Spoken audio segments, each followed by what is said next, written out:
obrigada por teres acedido a estar aqui connosco hoje. E eu gostava que me contasse um pouco a história deste móvel que está aqui atrás, como é que ele surge e qual é a sua gênese. Pronto. Então, este móvel foi uma encomenda do Carlos Bessa. Eu fiz um antes, há talvez uns 30 anos, que eu trouxe aqui, que está aqui no meu catálogo da Rua Jota, e que tem uma história e que justifica o meu apreço pelo tijolo. Este móvel foi um amigo meu que me deu quando a mãe morreu, e é um móvel que não me agradava particularmente o seu estilo covinano ou o seu estilo qualquer coisa, e achei alguma graça. Eu sempre gostei de jogos de palavras, como saberás, e é uma coisa que eu serve muito para o meu trabalho.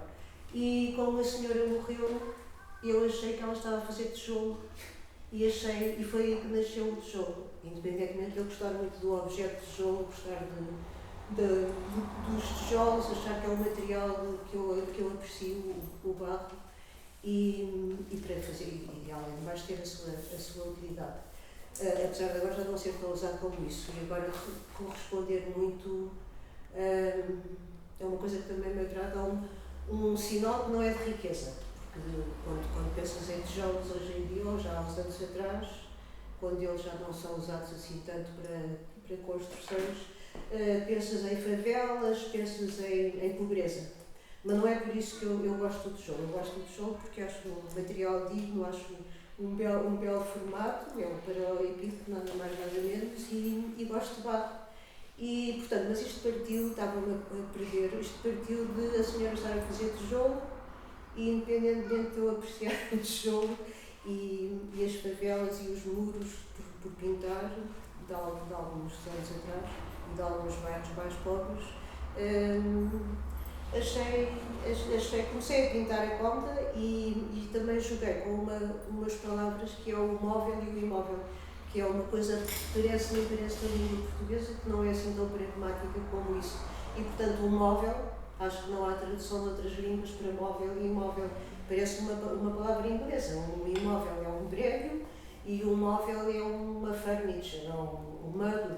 Não sei se há palavras em francês é igual. Meuble e meuble. E meuble também diz imeuble. Então pronto. Então não é só da língua, não é só pragmático, é da latina.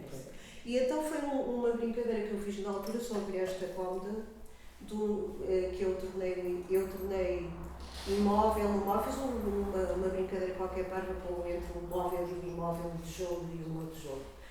O ser uma coisa imóvel e o ser uma coisa móvel. E depois, isto 30 anos depois, acho eu, ou praticamente, o Carlos Bessa perguntou-me se eu não gostaria de repetir. Agora já sem ser a fazer tijolo.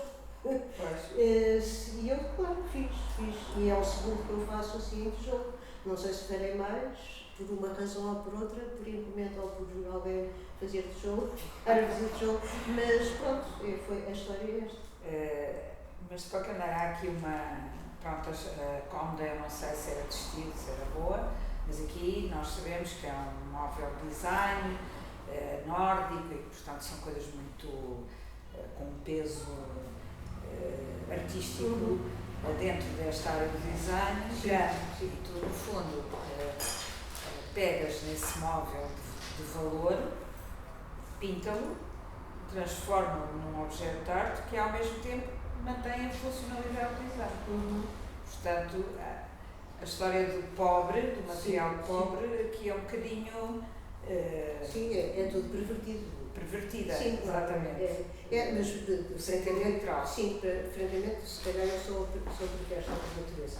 Mas não pensei nisso, mas de facto ele continua a ter a sua função, e que é uma artilharia de maneira nenhuma. O móvel é um móvel e aparador seja, ou outra coisa qualquer. Mas de qualquer maneira, não sei, perdi-me outra vez. De qualquer maneira mantém a sua utilidade, mas é uma obra de arte. Eu ter atacado, salvo seja um objeto de artes decorativas, de design bom. Não pensei nisso sequer, não pensei nisso porque francamente também não sei muito bem qual é a diferença entre uma coisa boa e uma coisa má.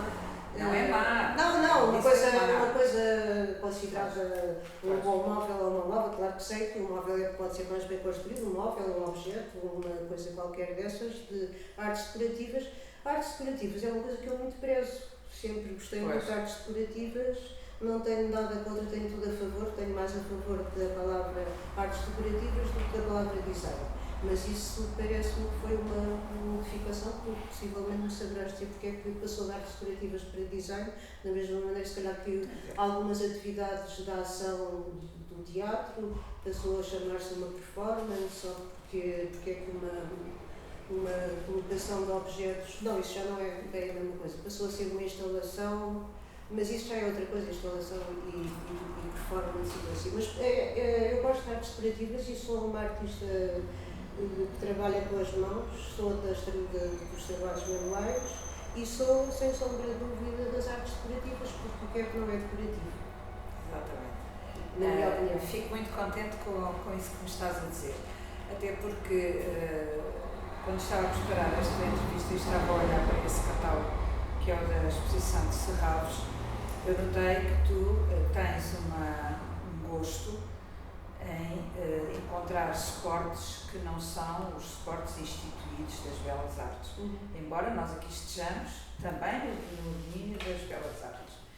E olhei, por exemplo, para uma exposição que eu gostei muito, que foi aquela que tinha os objetos de biscuit, artes decorativas, completamente. Sim.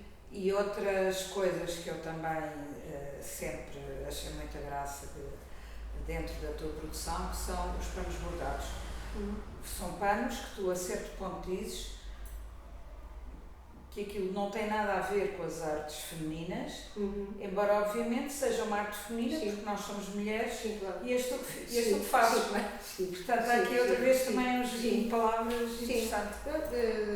Os feminismos e essas coisas, pronto, somos mulheres, sou mulher, não há a menor dúvida sobre esse assunto, nunca tive a menor dúvida sobre esse assunto, e claro que há, não sou feminista, mas claro que há e haverá até ao resto das nossas vidas humanas, mesmo não estou a dizer das minhas ou das tuas, haverá, isto é um masculino, sem sombra de dúvida, isso, a diferença é muito grande.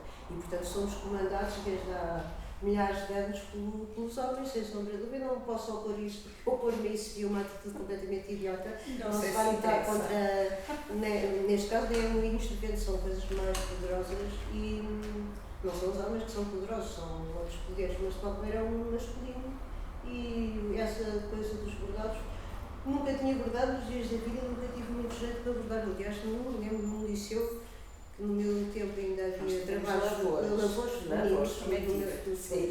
e eu abominava, francamente abominava, lembro, tenho uma vaga reminiscência do ponto de pé de flores e tentei fazer um ponto de pé de flores, por acaso, vendo o avesso daqueles bordados que eu fiz, consegui fazer um ponto inventadíssimo que é grossíssimo atrás. Mas pronto, era uma reminiscência que eu tinha do ponto de pé de flor, deve ter dado um para a frente e dois para trás, como nas valsas ou ao contrário qualquer. Mas foi uma maneira de fazer desenho como outra qualquer. Deu-me para aí, e sabes que eu nunca sei, sabes porque eu já disse isto muitas vezes, senão não saberias, claro. Eu não sei porque é que as coisas me saltam, ou me saem pelas mãos, ou por outro sítio qualquer, dos trabalhos. E, portanto, dessa vez tive durante muito tempo que eu não costumo estar muito tempo a fazer as coisas, porque, de facto, já percebi, já não insisto, mas possivelmente tive mais tempo do que eu costumo a fazer esses bordados, porque eles, por natureza, demoram muito tempo a fazer. Portanto, em vez de estar a dar umas pinceladas rápidas ou pôr as mãos na massa num barro ou noutro material qualquer, aquilo demora infinitamente e, portanto, foi por isso possivelmente que eu tive 2 ou 3 anos a fazer aquilo, em vez de estar como estou geralmente 3 meses a fazer qualquer coisa, qualquer cena, depois ela se gasta e seca ali. Eu lembro-me que a Lourdes Castro, que borda muito bem, diz que demora 1 hora a fazer a assinatura dela. Pois. Portanto, é natural que a coisa seja assim demorada. É engraçado que tu estás-me a falar nessa história do tempo, porque me lembrei imediatamente, estavas tu a falar, eu já estava a pensar nisto, da marca Rico de Horace, que quando começava, acho que dizia que nunca sabia muito bem o que ia escrever e que a técnica dela para escrever era alinhar uma frase atrás da outra. E é um pouco o teu processo, não é? É uma coisa muito é uma coisa instintiva, natural. É uma coisa que sai é como andar. Exato, um pé à frente do outro, e isso provoca um movimento, provoca vários movimentos, e esse é um deles. O pensamento ou o trabalho é um movimento, e tenho a impressão que isso sai precisamente por essa ação do movimento. Pois. E é como falar. É como falar. Aquilo vai para ali fora a discorrer, e discorrer, depois vai andando assim. O outro dia, numa conversa, precisamente, assim, uma conversa deste ano, que era uma conversa assim pública, esta é filmada, mas discorri uma coisa naquele momento preciso, que era, hoje em dia, isto passou-se há um mês ou 2 ou 3, hoje em dia já não preciso de ir, porque falaram como sempre do glané, que é usar coisas para a sua própria utilidade. Suponho não é só reciclar, não é andar ao papel, mas é mais procurar coisas que são úteis, respirar. E eu disse, hoje em dia, na verdade, eu tenho material em minha casa, já não preciso fazer mais lixo. Produzir mais lixo com as mãozinhas ou com estas partes do meu corpo, várias, que também implica algum movimento além das mãos. É preciso estar em bom estado físico, nem sempre acontece, sobretudo quando já se vai fazer alguma idade. Mas já não preciso, eu tenho material que, associando de uma maneira ou de outra, associando de maneiras diferentes, dá para fazer 30 ou 40 exposições sem qualquer problema. Portanto, já não preciso produzir muito mais lixo, mas apesar de tudo é mais forte do que eu produzir lixo, tenho vontade, tenho que fazer aquela coisa que me saltou, e lá vou eu produzir mais lixo, porque de facto eu não precisava com o que já fiz, não precisava de fazer mais. Ainda bem que nós não fazemos só o que precisamos, fazemos também o que gostamos. Sim, mas isto é uma coisa que é muito precisa, e esta coisa, depois não fazemos o que precisamos, pois não, eu não precisava de trabalhar, assim, trabalhar dessa maneira, de produzir com as mãozinhas. Pois. É sempre com as mãos, pegar nisto e pô-lo aqui e pô-lo para ali, é uma associação, implica sempre o tal movimento, que é a tal coisa que vem com a ação, tal e qual. Por isso é que eu gosto muito de coisas manuais e físicas. Pronto. Obrigada. Nada, obrigada eu.